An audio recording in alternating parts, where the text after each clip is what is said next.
چې الله رسول فرمایل چې د محشر په مایندون شو الله رب العالمین درې کسون وروړي پادرې کسونه شوه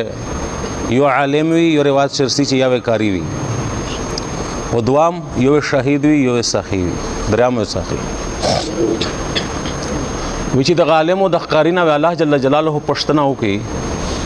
چې قران مې درکړاو علم مې درکړاو نن مو ته وشانن خو رښتیا ورځ د چې مو د پوره د سکړې دي دا ټوله دنیا انسانونه په مخه اول حساب د غدرې کسونه ناشري کېږي بوده ورته چې یا الله مو ته د قران روکړاو د قران علم در روکړاو د شپې مې په تهجد شتر کړه دا د قران خدمت مې کړه دا تعلیم مې کړه دا درس او تدریس دا خبره ورته وکي الله پاک ورته وی چې کذبت دروغ دی ویل دا چاره د کړي دي خو دغه د پوره د کړي دي چې خلک وی چې ډېر قابل ترين کاری دا ډېر قابل ترين عالم دا ډېر غټ عالم دا ډېر ښه بیان کوي دغه د پوره تو کړي دي واتو ته ویلی شوي دي په دنیا کې خلک واه واه یاد تا کړي دي واتو چې کوم مقصد وا سر ته رسیدله ده او چې الله رب العالمین څنګه ورته وی چې کذبت په دروغ دی ویل په دغه ټیم شوی ټوله فرشتیا ورته وی چې کذبت په دروغ دی ویل به پړ مخې جهنم ته الله رب العالمین گزار کی الله مې دا اوسه دعا مور والی شهید ته وی مو زندگی در و نعمتونه مې در بند کړي مو د پوره د چې کیسه کړي ارته وشه دا ورته چې اورابا مو ته د زندگی روا او د جهاد حکم د کړهو ته په لیار شمه د خپل زندگی قربان کړي دو او ختم کړي مې دا قرباني مې ته د رضا د پوره کړي دو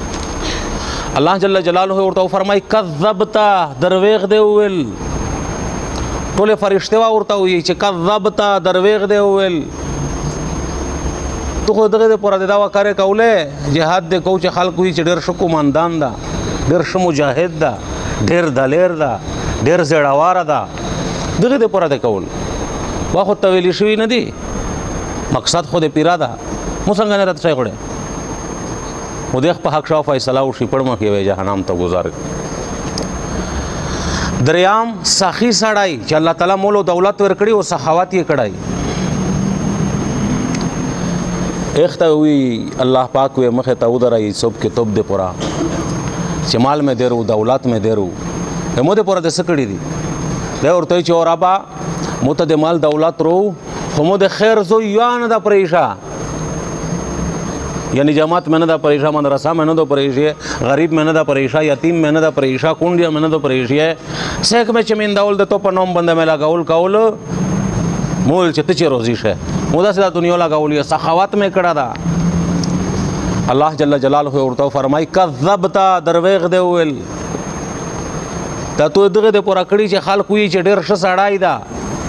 د یتیمونو د غریبونو د مسکینونو د کونډې د جماعتې د مدرسې د مليونو سره ډېر زیات شګړې کوي تو دغه د پورا کول چې خلک مې یت کی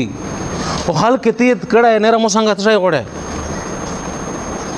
چې به د حق شاده جهنم فیصله وشي پړ مخې جهنم ابو هريره رضی الله تعالی عنہ ته فرمایي چې الله رسول د دوړې ورانه ته داسې سپېړې خلاص کړي ویل چې یا ابا هريره اول جهنم ير چې ګرموشي دغه درې کا سننه برید پکای عالم یا کاری شهید او سخی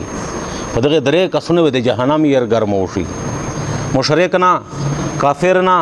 يهودي نه نصراني نه منافق نه چانه دغه درې کا سننه